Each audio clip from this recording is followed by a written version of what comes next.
Mengenai rebaukasan, jadi begini ya, Rasulullah Shallallahu Alaihi Wasallam, para sahabat, para tabi'in, para tabi'ut tabi'in, mereka tidak pernah mengadakan acara rebaukasan.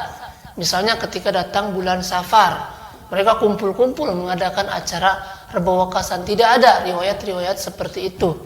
Bahkan kalau kita lihat ke bawah lagi, para imam-imam madhab seperti Imam Syafi'i, Imam Malik, Imam Abu Hanifah, Imam Ahmad ibn Hanbal, mereka tidak pernah ketika datang bulan Safar mengadakan acara rebaukasan. Tidak pernah ada riwayat seperti itu. Dan hati-hati ketika orang meyakini kalau bulan Safar itu diturunkan ribuan penyakit, nanti Allah benar-benar menurunkan penyakit ya. Sebab diterangkan di dalam hadis qudsi, "Anna inda dhanni 'abdi bi", kata Allah, aku tergantung sangkaan hambaku. Ketika kita menyangka bahwa bulan Safar akan diturunkan ribuan penyakit, nanti Allah turunkan tuh penyakit nanti ya. Makanya kita harus berprasangka baik kepada Allah. Bulan apapun itu bulan baik ya.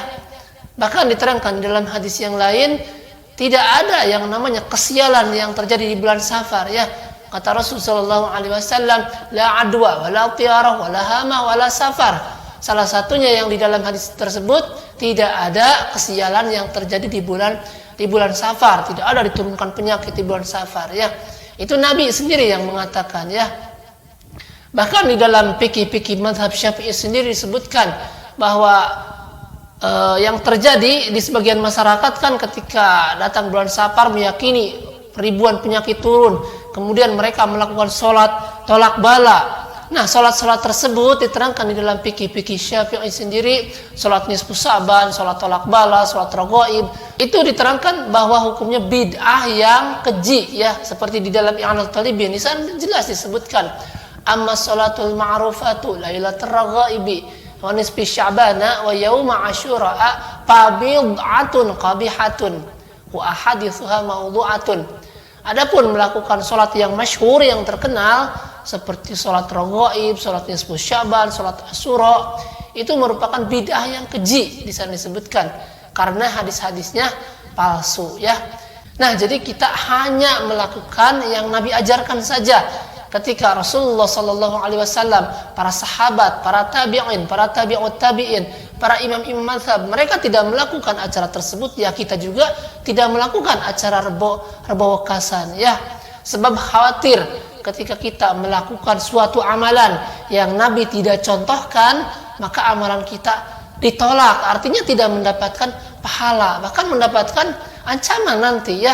Sebagaimana diterangkan di dalam hadis, man ahdatsa fi amrina hadza ma laisa minhu fahuwa raddun. Bahkan di dalam hadis yang lain, man amila amalan laisa alaihi amruna fahuwa raddun. Jadi amalan yang bukan dari Nabi ditolak ya. Dan hati-hati juga ketika ada orang mengadakan rebaukasan, kemudian dia menisbatkan, oh ini juga dari Nabi katanya. Hati-hati, berarti antum telah menjual nama Rasulullah sallallahu alaihi wasallam.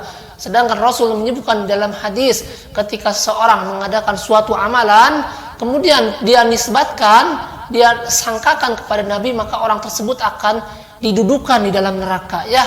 Diterangkan di dalam hadis, man kadzaba alayya muta'ammidan falyatabawwa maq'adahu minan nar. Barang siapa yang berdusta atas nama aku, kata Nabi, itu amalan bukan dari Nabi, kemudian antum menjual, oh ini dari Nabi. Hati-hati, orang tersebut kata Nabi harus mempersiapkan tempat duduknya di neraka. Jadi bukan main-main ketika kita mengadakan suatu amalan bukan dari Nabi, kemudian kita mempunyai keyakinan bahwa itu dari agama Islam yang dibawa Nabi Muhammad. Hati-hati ya, ancamannya berat.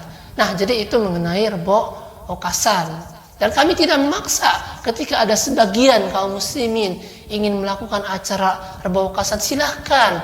Cuman kami menyampaikan, kami mengajak agar kaum muslimin kembali kepada agama yang murni yang diajarkan oleh Rasulullah sallallahu alaihi wasallam ya. Nah, mungkin seperti itu penjelasan singkat mengenai rebaukasan ya.